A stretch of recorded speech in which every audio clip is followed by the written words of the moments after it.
I had a system, a particular way that I put it all out there, with thoughts and words and pen and paper melody. Nous voici donc sur l'ordi pour passer à la partie programmation. Donc la première partie, ça va être de télécharger donc l'application de KISS qui va nous permettre donc de faire tous les réglages et autres. Donc on va aller hop sur une page Google, tout simplement, KISS Racing par exemple. Hop là, celui-ci, peu importe.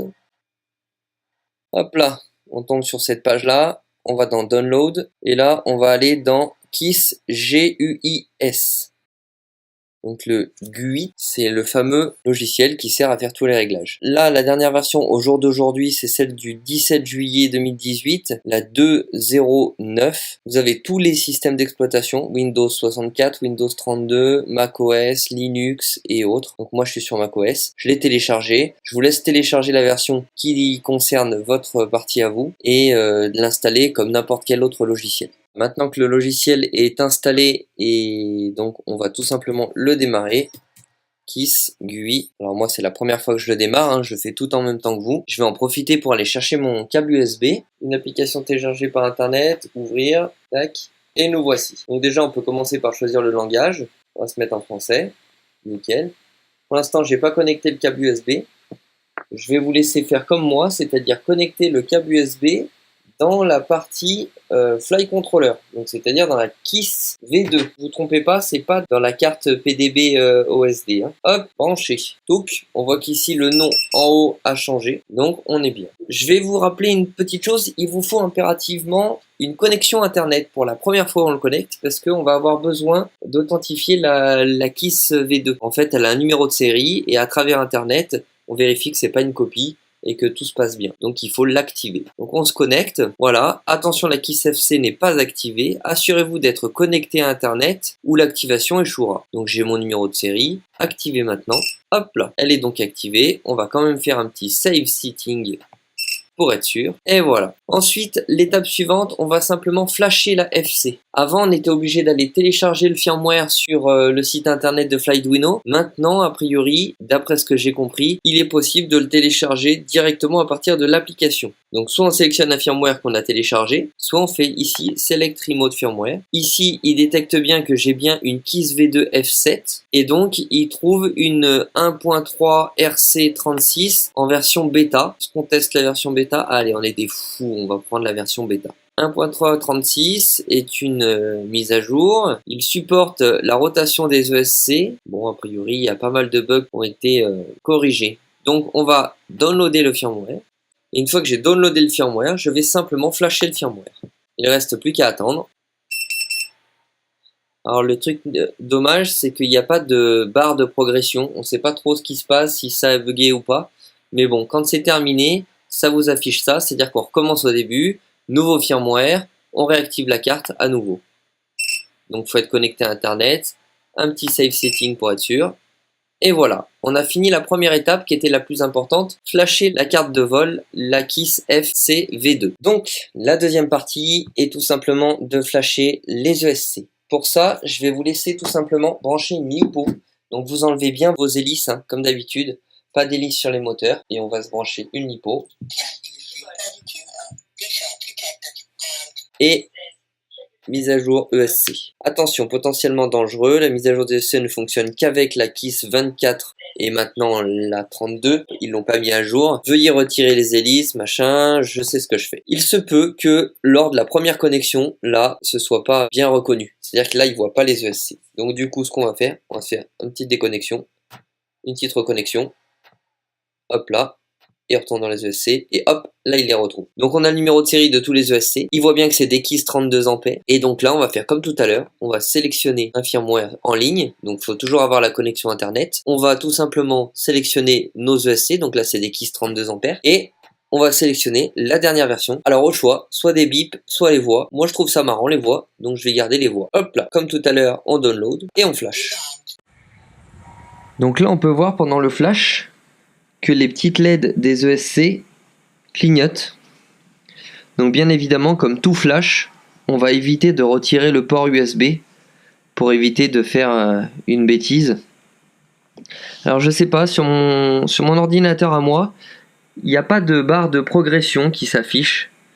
C'est dommage. Sur les tutos que j'ai vus, il y avait une barre de progression, mais bon. Voilà, donc là-dedans, bah, ça clignote.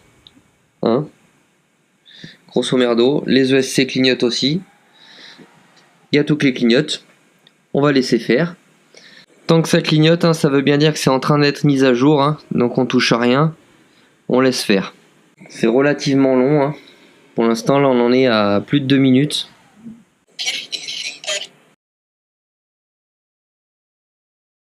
Bon voilà, donc ça clignote, mais différemment, longtemps.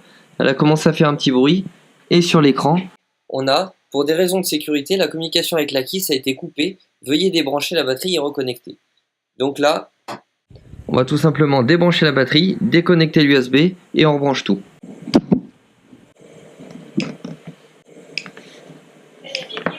Ah, j'ai mon L-gate.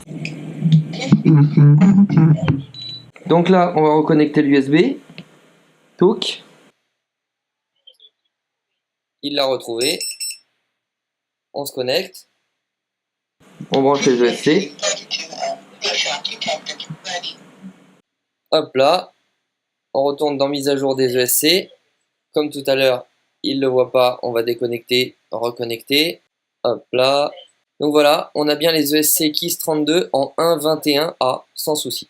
Donc j'ai pu voir sur les tutos de montage, quand on a ce montage-là, c'est-à-dire les moteurs Hypertrain avec les ESC KISS 32 qu'on câble droit, c'est-à-dire qu'on met les 3 fils droits à plat sur le bras et qu'on va câbler ça droit dans la PDB Wolf, a priori, il paraît que c'est le moteur numéro 2 et le moteur numéro 4 qui sont à inverser. On revérifiera tout à l'heure quand on fera tourner les moteurs, mais on va s'avancer un petit peu. Tac. Voilà, on va pouvoir passer à la suite. Là, cette fois-ci, on va laisser la batterie déconnectée. Pour faire tout ce qui est programmation de la FC, vaut mieux déconnecter la batterie. Ça évite de surcharger en électricité la FC. Elle en a pas besoin. Avec l'alimentation de l'USB, ça suffit largement pour pouvoir enregistrer tout ce dont on a besoin. Donc on va voir un petit peu rapidement. Donc la première partie configuration, on est donc sur un quad en X. Mapping, ça c'est si jamais on a tourné la FC, moi c'est pas le cas, elle est dans le bon sens. Donc on a moteur 1 à l'avant gauche, moteur 2 avant droit, moteur 3 arrière droit, moteur 4 arrière gauche. Faites attention, c'est pas le même sens, pas des rotations d'hélices, hein, mais c'est pas le même sens, le même numéro du moteur que dans Betaflight. Le sens des hélices, là actuellement, c'est le sens classique, c'est-à-dire que les hélices ramènent l'air vers la caméra et vers l'antenne VTX à l'arrière. On est donc sur un récepteur FrSky en S-Bus, c'est le RXSR, donc c'est très bien. Stabilisé avant FaceSafe, moi je suis pas pour, donc je laisse à 0. Je suis pas pour tout simplement parce que quand j'ai un FaceSafe ou un problème de pilotage, je préfère que tous les moteurs se coupent tout de suite. Au moins je sais que même si le drone est projeté contre quelqu'un, les hélices ne tournent plus et donc ne vont pas blesser cette personne. Donc je préfère que tout se coupe directement. Ici, pré-réglage personnalisé. On va les changer un tout petit peu. On va changer 2-3 valeurs. Je vais tout simplement copier en fait les valeurs de Rotor Riot qui conseille donc pour cette config exact. J'ai repris exactement la même config que Rotor Riot. Donc du coup, on va essayer leur PID à eux. Sinon, on a la possibilité ici de récupérer des réglages d'utilisateurs. C'est-à-dire qu'ici, vous avez une liste de plein de gens qui ont fait plein d'essais et plein de configs différentes avec leur propre PID. Vous pouvez les récupérer tout simplement. Donc voilà, c'est pas ce que je vais faire aujourd'hui. Moi, je vais tout simplement les taper à la main. Donc du coup, on va faire pré-réglage, personnalisé. Et là, du coup, ce qu'on va faire, c'est qu'on va rentrer les valeurs. Donc en rôle, le P est à 4.2, le I est à 0.55, le D à 10, les rates a priori 1.2. Donc ça, les rates, RC rate et RC curve, en général, c'est plutôt personnel. Ça dépend de comment on pilote, c'est la sensibilité des sticks et tout ça. Ça n'a rien à voir avec le comportement réel en termes de tremblement et autres du drone. Ça, c'est vraiment par rapport à votre radio, les courbes sur les sticks et tout ça. Moi, ça m'intéresse de tester celle de Rotor Riot. Donc du coup, on va tester ça. Hop là, donc ils mettent aucune curve, tout à 0. Tac. Ils mettent un petit rate ici à 0.83. Hop là, ici 0.65. Ici 1.02. Ici 1.4. Donc je vais tester comme ça et puis on verra bien. Hein. Donc ensuite en D, on a 10, ça c'est bon. Ici, ils ont mis 14. Ici, 4. Ici, 0,7.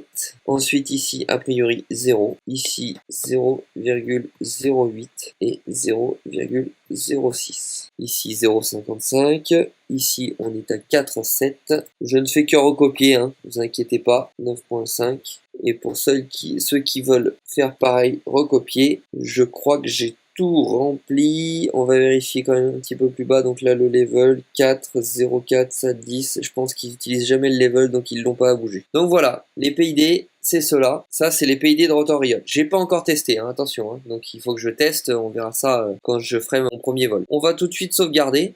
Hop là, pour que ça le prenne en compte. Ensuite, ici, Min Throttle. Pour l'instant, j'ai pas fait le test des moteurs. On va voir ce que ça donne, mais on va laisser ce Min Throttle là classique. Le Max Throttle, c'est pareil, on va pas le bouger, on va le laisser classique. On verra plus tard pour tester la courbe des moteurs et donc ajuster ces deux paramètres là. Ensuite, commande Min. Chez Kiss, il n'y a pas de ce qu'on appelle le Air Mode, que beaucoup de monde utilise. Le Air Mode, c'est que quand je coupe mes gaz, ça laisse un léger filet de gaz pour pouvoir continuer à contrôler le drone. Pour activer le Air Mode, il n'y a pas d'interrupteur ou quoi que ce soit, ça n'existe pas chez Kiss. Il faut simplement mettre le min commande à 1000 au lieu de 1075. Une fois que vous avez mis le min commande à 1000, ça veut dire qu'il considère qu'il va enclencher le Air Mode. Le milieu de commande, 1500, très bien. Des shots 600. Là, je suis sur les Kiss, les tout derniers Kiss 32 avec la dernière version du firmware qui est capable de faire du D-Shot 2400. On va pas s'en priver. Ensuite, ici, armement, level, tout ça, on va programmer une fois que j'aurai vérifié mes commandes sur ma radio. Donc pour l'instant, on va faire sauvegarder. Tac. Et on va faire données transmises. Là, on voit bien que j'ai les données de ma radio qui sont transmises. Ah, ici, hop, voilà, ça bouge. Génial. Par contre, ça ne correspond pas du tout. Ça correspond pas du tout à la. Tu vois, par exemple, là, je touche le throttle et en fait, en réalité, je suis sur le pitch. Donc, du coup, il va falloir que moi, dans ma radio, je fasse une modification des numéros de channel. On va voir ça ensemble. I had a system, a particular way that I put it all out there. With thoughts and words and pen and paper.